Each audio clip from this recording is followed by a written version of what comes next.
Hi everyone, this is Manga Rush, your garage kit nerd, and for this video I'm gonna show you my work on Super Sailor Moon from E2046. I am so happy to come back for this new video, guys. It will close my Sailor Moon 30th anniversary celebration series. The previous one, Super Sailor Mercury, went very wide, but I didn't break and jumped right away on Super Sailor Moon. You know what we say, after falling, you need to ride again right away. This is what I did, and my friends, what a kit. It is a 1/4 originally manufactured by Kyoto and sculpted by the famous Bome-san. You know me, I usually prefer to work as much as I can on original kits, but this one was very hard to find. After several months looking for it, I found it on Yahoo Auction, but the price was way too crazy. 120,000 Japanese yen. Yes, this is the equivalent of $900 US. So, no, I am not going to spend that much on a garage kit. If you guys are up to, I put the link on the description for you to order it. And don't hesitate to ask me if you want to commission me, right? Now that I have already done a first version, I will put my A game. Even if it won't stop me to start over and surely over again before achieving perfection. Anyway, there was no way for me to spend that much money. I am not that rich, so I went on E2046 and bought it. I know it is a recast, but I really wanted this kit to close my series. I am sure now you are impatient to discover what happened. Allez, let's start.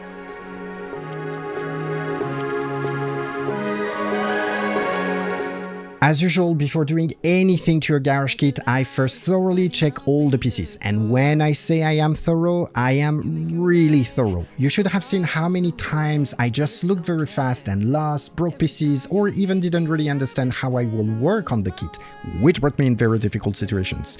So yeah, I am taking my time now and really check. When you start a kit, you are excited, and for a good reason you will bring your favorite character to life. But you need to be very careful looking at all the aspects of the pieces, thinking how you will pin them, modify them. This is a very essential step to plan your directions and have an easy work after.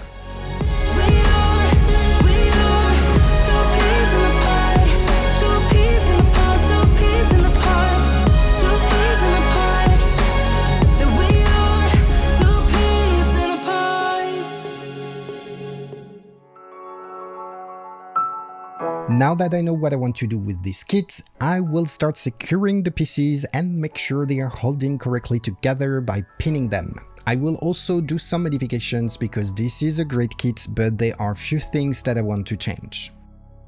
Just a reminder, because once again I completely forgot to record cleaning the kit. Before you start pinning, make sure you clean the pieces. They usually still have some release agent on them, and if you don't remove it, you will face problems when you paint and mask. The paint won't stick on the kit and you will have to restart again. It is already nerve-wracking when you do clean and have paint stripping. Soak the pieces in a degreaser like OxiClean, diluted in water for at least 24 hours. Brush them with a toothbrush. Please don't take the one you used to clean your teeth, take another one.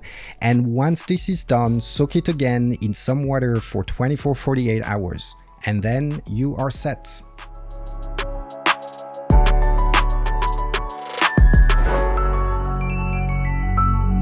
For this kit, I wanted to change the position of the hair. Super Sailor Moon is with her hair down, which is absolutely not the case in the anime. When she does her Rainbow Moon Heartache attack, she has her hair floating, and me like it. So I will go on that direction.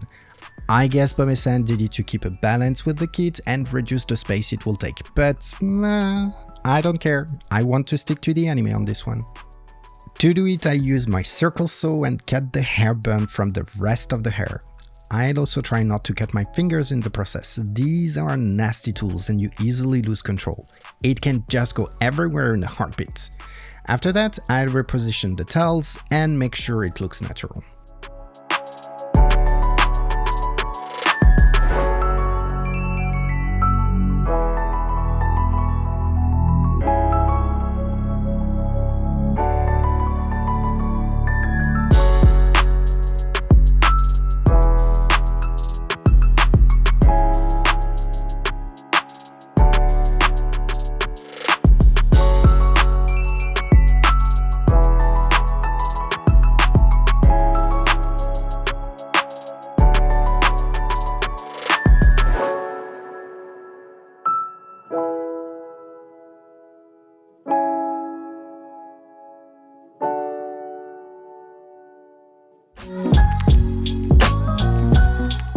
And the putty is in the place.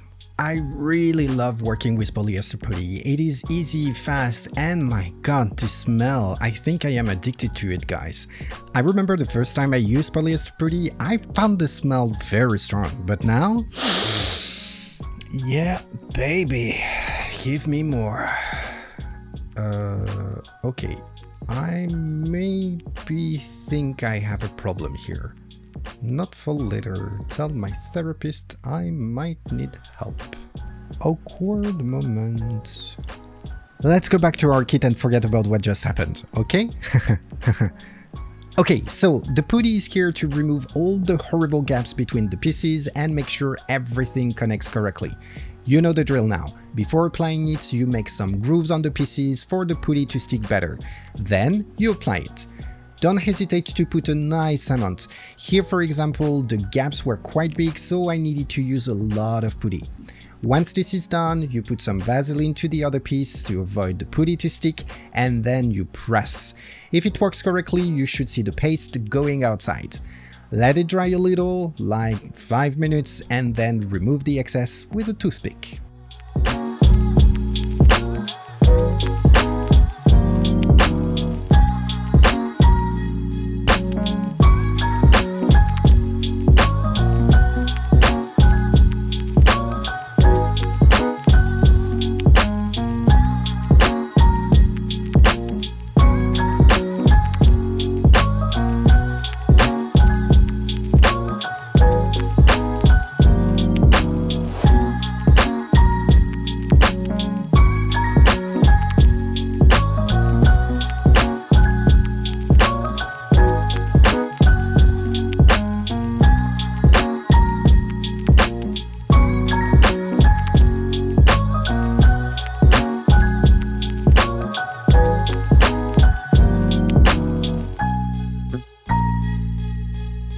With the head, I faced a lot of problem. The male part broke when I pinned it, so I tried to replace it with some putty, but after several fails, I realized it wouldn't work. So I decided to fill the female part and connect the two pieces with a long rod. And you know what? It worked perfectly. I mean, until I put the hair. Due to the extra weight, the head was moving everywhere. But no panic again, an extra rod fixed the issue. You see, there is always a solution. Sometimes you just need to fail a lot before finding it.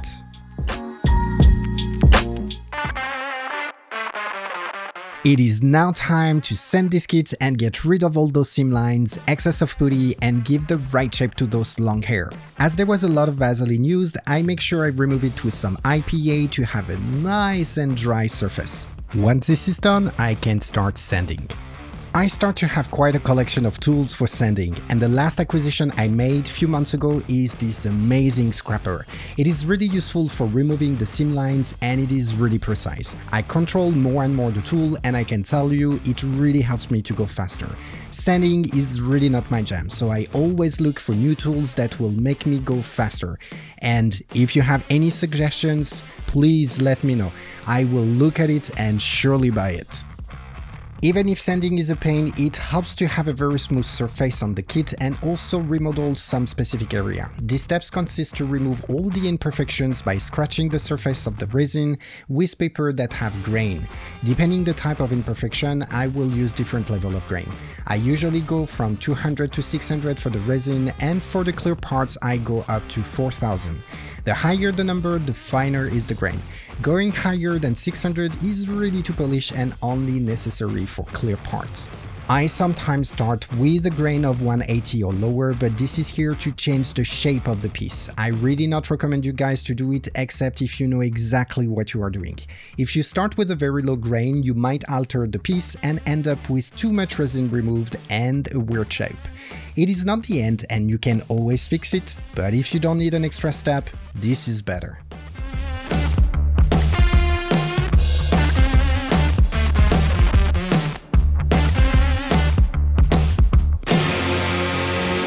When I worked on the right arm, I realized there was a huge gap between the body and the shoulder, so I added putty on the shoulder to close the gap. But when I sanded it, I realized I should have done it on the body and not the arm. So I drilled some grooves on the body and started again.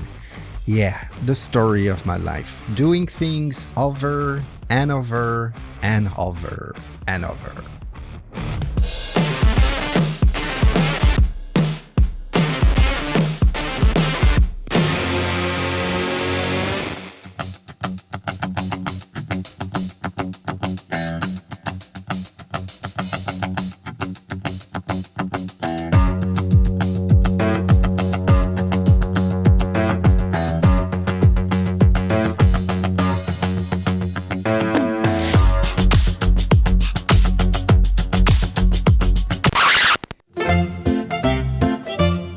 Of course I did break the finger. What did you expect from me? Remember? The god of clumsiness. I guess I will need some thin road and more putty.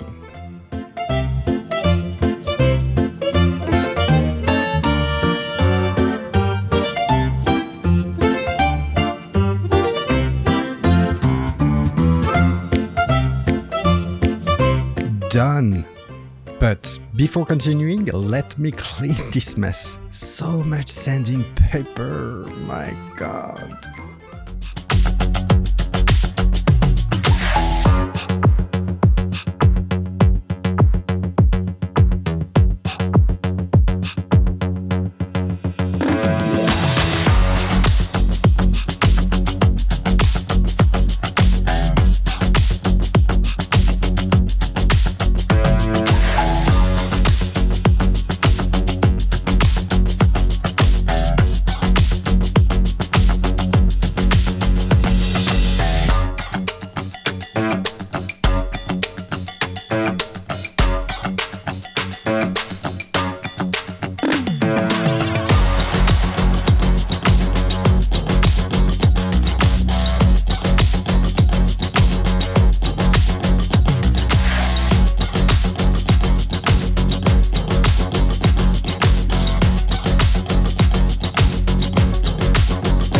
The skirt has some demarcation lines at the bottom, surely to have a better view where the blue and the yellow of the skirt need to be. As I didn't plan to have a clear separation between the two colors, I decided to remove those lines. So I took my scriber, made sure the lines were deep enough to have light curing putty filling them, and after applying the paste, curing with my UV light, I just had to sand the excess. Easy peasy. Yeah, it was easy. I didn't have any problem. Wow, just because I am clumsy or I fell on some kits doesn't mean that I have issues every time I'm doing something, okay? It really went well.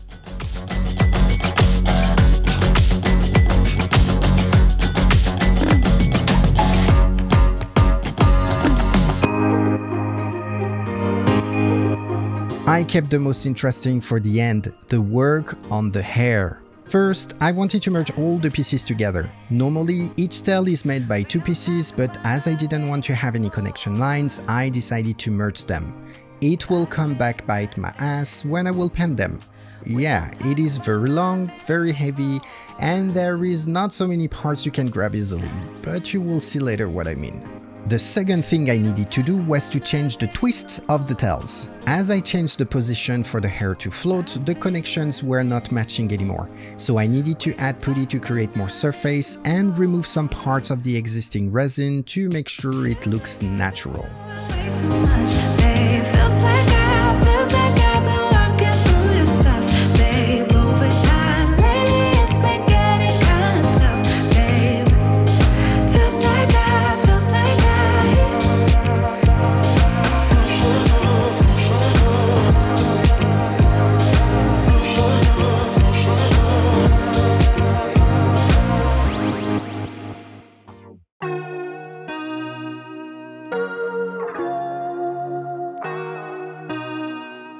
Priming is in 3 steps. At first, you just have to put a thin layer, enough to cover all your piece and see the rest of the imperfections that stayed. Primer really great to show you what you missed. And I am sure you know where I'm going with this. Yes, you will need to correct what you found and sand again. Once you are finished fixing your pieces, you put more primer, and this time enough to get a uniform color. Here it will be white, but you also have gray or dark primers. It really depends what you are working on. And of course, After I primed the kit, I found things to fix, but it is nothing compared to what I faced with Supercello Jupiter or Mercury. I even don't think it is possible.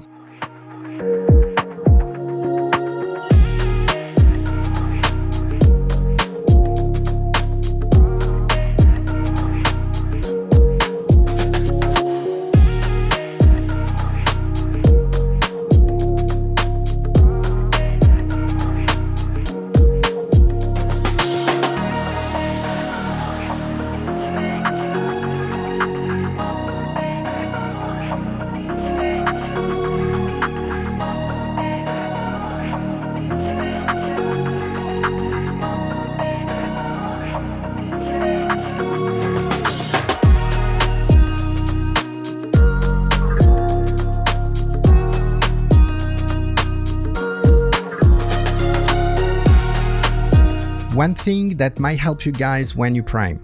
I used a white primer from Tamiya and thinned it 1/1, meaning I used the same amount of thinner than primer, but I tended to have some grain or paint dust making an uneven surface. So I decided to get a more thinned primer and use 1 dose of primer and 2 doses of thinner, and it changed radically for the best. I had to be more careful on the way I primed, less pressure on the airbrush and more layers, but it really changed the result.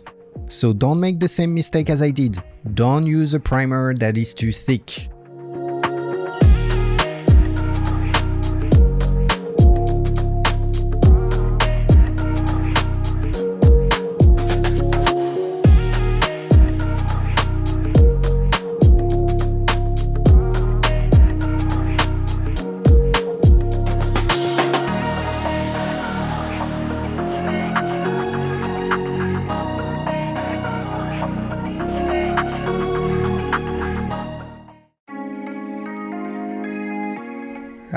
We are at my favorite moment. The painting and the masking and the highlighting. So many things to do. Let me tell you a secret, I'm quite excited. As you know, before starting any painting, there is some masking to do. I know a lot of artists don't mask right at the beginning and just go with their first layers of paintings. I could try, but that's kind of an OCD now. If I don't do it, I'm quite sure I will ruin the kit. People and their rituals, right?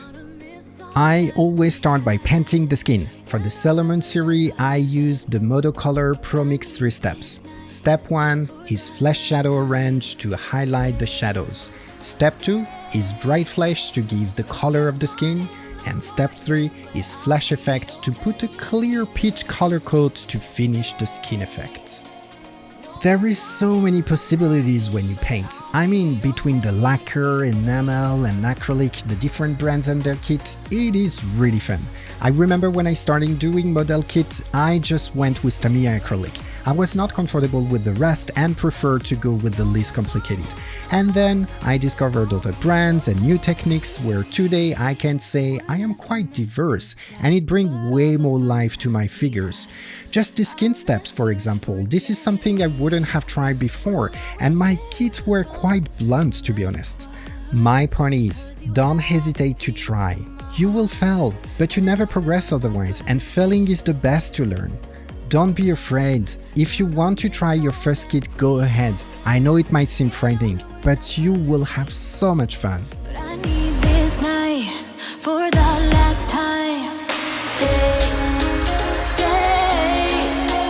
No, you're gone in the morning, but I'll be okay if you stay.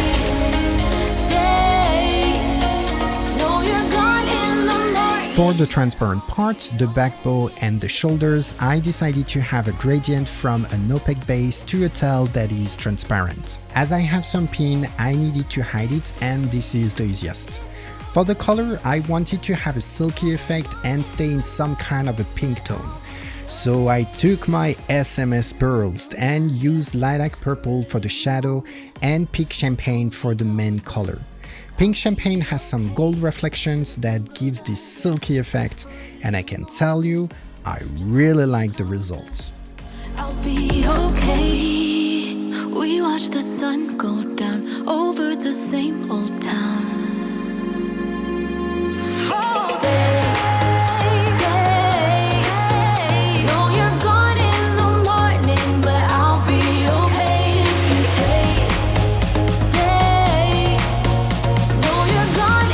Now that the paint of the skin is dry and secure with some Mr. Hobby Super Clear UV Cut Flat coats, I can use my pastel and highlight a bit more all the shadows.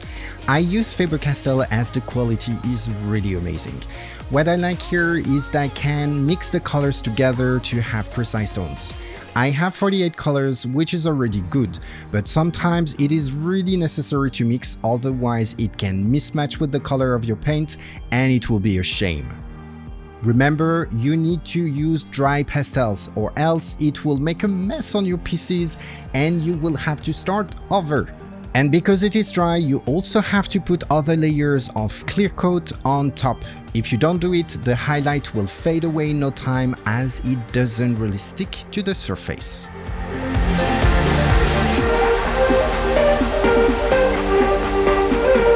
First round of pastel done, so now I can start working on the hair and start with the first round of masking. Amagon, let's be careful with the masking tape, you don't have much, maybe you should think buying a little bit more. I should have listened to this voice because I just had enough for the hair and I had to run on my favorite website to order more. Luckily the delivery is fast, but I lost one day with this. Please listen to your inner voice when it tells you to do something. Actually, something that is not too crazy, right? Otherwise, just think a little bit before rushing.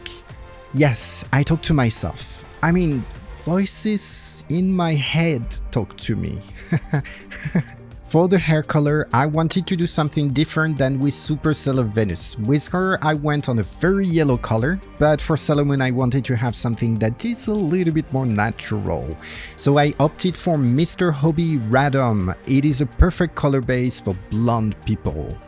Everything was so great. I mean, I got a nice base for the hair. I was in a super good mood. The weather was amazing. But then my brain didn't keep up. And I went with a shadow color that was way too dark. Desert Yellow from Tamiya. Really don't use it raw, it won't work. So I was like, okay, that's too dark. I will have to lighten it up a bit, so no issue here. I will put another layer of Radom after this part and that's gonna be fine. What didn't I do? The superposition of the two colors was hideous. Seriously, I was like, ugh. But again, I was, hey, maybe when it will dry, it won't be bad. Indeed, it was quite okay actually. But again, my brain was really turned off and I went with another layer of shadowing. Why would you ask? I don't know. At that time I thought I might stop, but in another side I already did all of this, so why not just finishing and see what will happen at the end. So I used my pastel to highlight the hair, went like the other Senshi with a Mr. Hobby Crystal, diamond silver this time to give a magical effect to the hair. And when I removed the masking, it was horrible. Not only the hair was not blonde anymore, it was dark blonde, but also the masking went everywhere. Part of the hair was not paint and still had the color of the skin. It was a pure fail. So I removed all the paint and started again.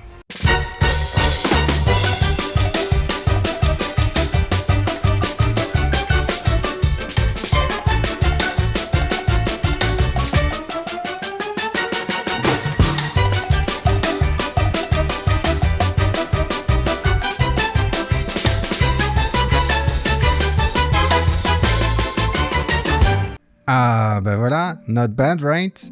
Hey, you've seen? I did a very ambitious things with the hair if you noticed. Yes, I didn't use masking. This is something I wanted to try for a long time now. Usually, when you want to have a more realistic painting with the hair, you don't use masking. The reason is you will bring a more natural separation between the skin and the hair. You will have a bit of the hair color on the skin that will blend better. Now I can go back to the rest.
When I watch on YouTube other artists working on their garage kit, I see more and more them using makeup, and you know what, I want to try it for a long time. As I was saying earlier, I like learning new techniques and ways of enhancing my kits. So I jumped in the unknown and got a makeup box. To be honest, I was really surprised with the result. It sticks way better than the pastel. I don't think I will completely replace it. I still like pastels and sometimes I need to mix colors, which is not possible with the makeup. It is more complementary.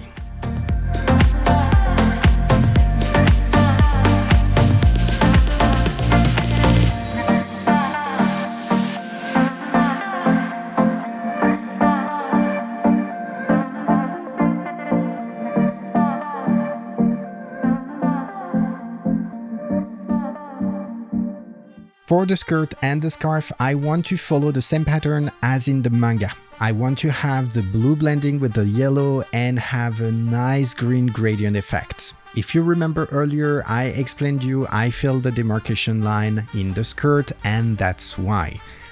I just need now to make sure I don't breathe too much, I stay focused and keep a steady hand. Easy peasy.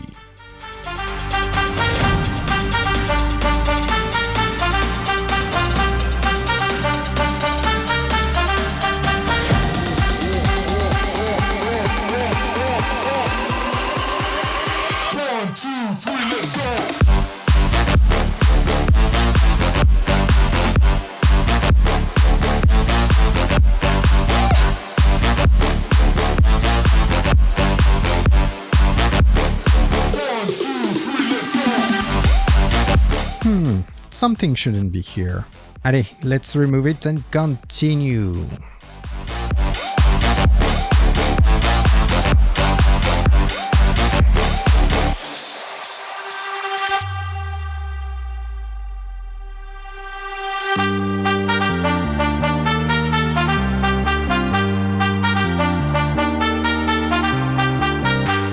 I always struggle with the masking, especially during the Sailor Moon series with the scarves.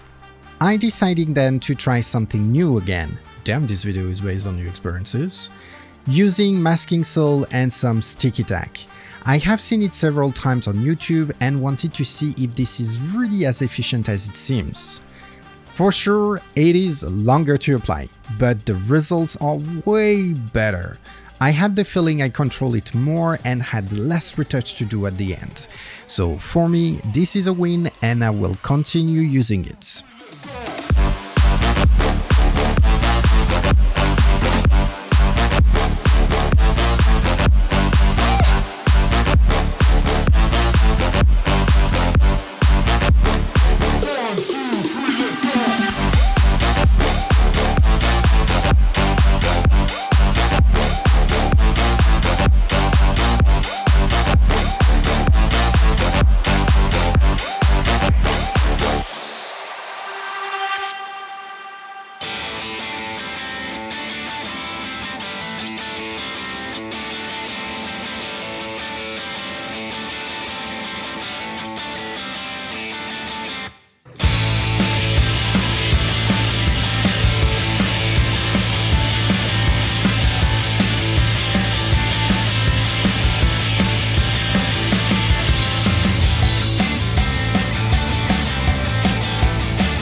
let's work on the last details of the kit, like fixing the paint, reproducing the jewel effect, and putting some sparkling rhinestones before working on the eyes.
If you follow me now for some times, you know I am not the best at painting eyes, but each time I'm doing a new kit, I am getting better. And I try to practice a lot as well. I am not just sitting waiting for the next pair of eyes to come. I watch a lot of YouTube videos, practice drawing and painting on papers. And I think I'm getting there. What I struggle the most is with the eyelashes. You need to be very precise, but my hands are still shaking a lot, which is not helping to have a good result. So I make sure I do it bit by bit. I also took some new brushes and trimmed them in order to be thinner, and you know what? It is really better now. Anyway, as this kit is bigger, it was easier as well to paint. I'm not gonna lie to you, the smaller the more difficult, but I still did a lot of mistakes. As I said, I'm still learning. I wonder if I should not do the eyes earlier. Doing them at the end might make me rush actually. What do you think about it? Do you also do the eyes at the end?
For Super Sailor Moon stand, I wanted to do something a little bit more elaborate than the other Senshis. In the Crystal anime, there is a beautiful butterfly pattern at the end of her transformation. I really liked it, so I wanted to reproduce it.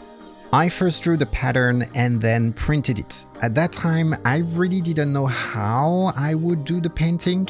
I was going to do it by hand, but after more thoughts, creating a stencil seemed to be the easiest. So I glued the printed version on a polystyrene surface and started cutting. It took me 3 hours to finish this thing. I didn't expect to spend so much time on it. Anyways, after that I used my Vallejo paint, yellow, orange, red and purple to create a gradient as background. Then I simply put the stencil on top and starting to paint the rest. I was quite happy with the result. It needed to add some more details, but it was fine.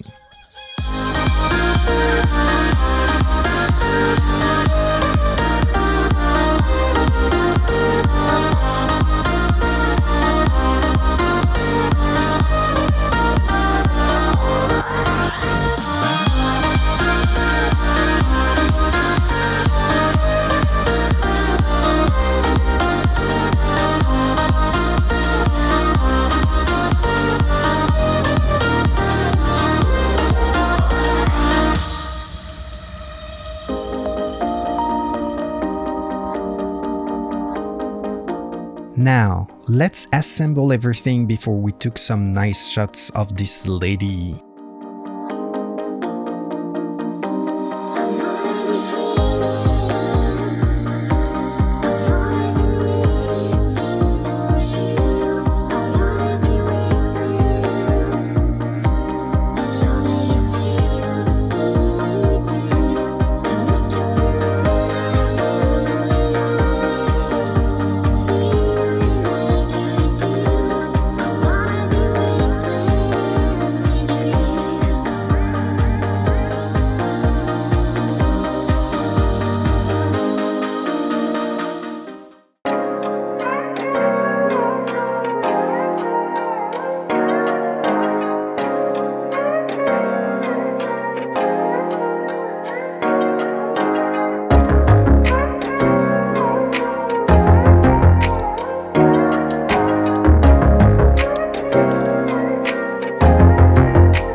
This is the end of the video and also of the Sailor Moon 30th anniversary celebration series. I hope you enjoy seeing me bringing to life Mercury, Mars, Jupiter, Venus and Sailor Moon. Despite some struggle, I am really happy having done this series and definitely will continue doing it. If you enjoyed this video, take a few seconds to like, subscribe to my channel and click on this little bell to be informed when new videos arrive. For my next project, I will completely change the type of character. I think I will need a bit of time before working on another magical girl. I am working on an amazing garage kit of City Hunter. I plan to do a really amazing stand for that one, so stay tuned on my social media to follow what happens. I am available on Instagram and TikTok where I post the progress of my work. I would also like to thank my first patron. Thank you so much, Honeyrust, for trusting me. You are the first and it really means the world that you subscribed. For the others, don't hesitate to do like Honeyrust. You will have access to dedicated content, photos, videos, tutorials, and more. Thank you very much for watching Super Sailor Moon. See you soon, and in the meantime, pin, sand, and paint as much as you can. This was a Mag on Rush, your garage kit nerd.